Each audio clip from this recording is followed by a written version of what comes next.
All right, so the moment I heard about this device, I wanted to make a video for you guys badly because it was such a cool laptop to me. And this is probably going to be one of the most interesting devices we've seen this year in terms of the gaming laptop space. So this is the AMD-based Blade 14 from Razer. Now, AMD-based gaming laptops are not super special or rare at this point in time. Every company's doing it, right? Acer, Asus, Alienware, MSI, they all have these AMD-based gaming laptops, which is a good thing to see, and finally Razer's gone on board. But what makes this one special is that this configuration has never been done before. So what Razer has is the top spec GPU, like an RTX 3080, equipped with the AMD 5900HX.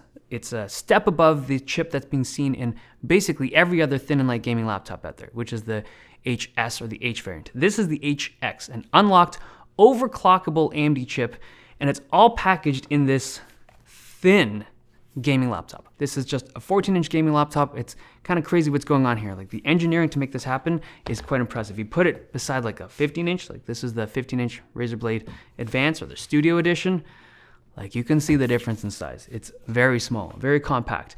Now, in order to make this happen, this was not simple, right? If it was, everyone would be doing a thin, high-powered device like this. But it's actually quite complex. For like the past year, we've been wanting Razer to put an AMD chip inside their device, and it seems like they were brewing something that was special. They were brewing this device. Now, when you pop it open, you have your standard kind of Razer fare. You have your RGB keyboard, it's a chiclet style keyboard. This doesn't actually feel all that cramped. I thought it would because they have the speaker cutouts on the side still and the keyboard shrunk a little bit, but it feels very familiar to me if you've used a Razer laptop keyboard. You also have their standard glass trackpad. This is a nice trackpad. And you also have a 14-inch screen. You get two options. There's a 1440p version as well as a 1080p version.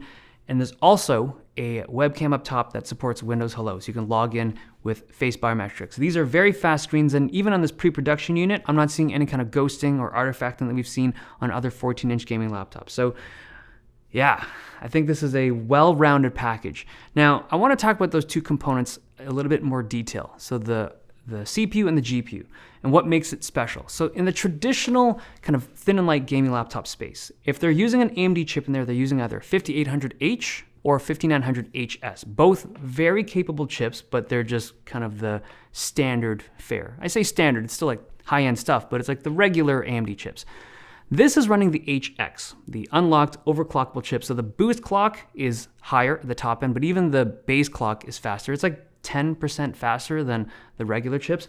But what's most interesting to me is that they've also paired this with an RTX 3080 at the top end. You can equip it with the fastest mobile GPU out there.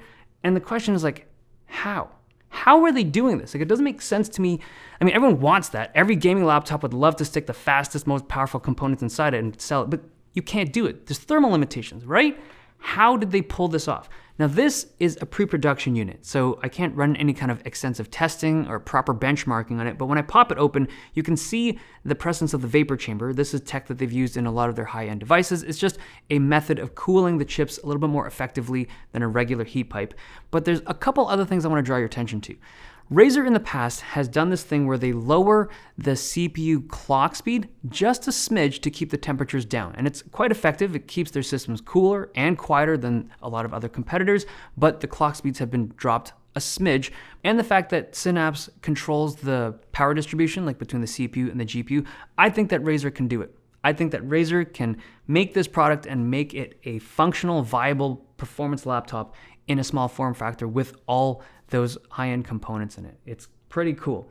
Now, there are a couple things that I think you should be aware of if you're interested in this device. Number one, when I popped it open, the RAM is soldered on, and it seems to be limited to 16 gigabytes, which is, I think it's great for gaming, but if you're a content creator, extra RAM is always nice. The other thing, it only comes in black, and I'm partial to, not just for like the white color for the aesthetics, but I've always found that black Razer laptops, they nick. Like, they show the silver material, like the aluminum, underneath the anodization pretty easily if you damage it, and I don't like that. There's always skins and stuff you can get for this device, but single color of black, You know what would have been awesome? If they did that gray color again, that like titanium gray, whatever they did a few years ago, gray version of this with 32 gigs of RAM, I would buy one immediately, like 100%. Okay, but that's the new Razer Blade 14. It's pretty fly. So there's a couple of the things that they announced today. So there's the updated version of the Razer Raptor, the 27-inch gaming monitor with the green cables that flow at the back. That's been refreshed. And there's also this thing, the 130-watt GAN charger. This is based off of gallium nitride, and it's a very compact AC adapter for laptops or phones, whatever you have that you want to charge. But that's the E3 announcement from Razer. They pumped out a bunch of hardware. This device, the Razer Blade 14, I'm excited for it. I want this to be my personal device. Like, I want to use it in my regular workflow, so I'll be doing a proper review on that in the near future. So stay tuned for that. Okay, hope you guys enjoyed this video. Thumbs if you liked it, subs if you loved it. See you guys next time.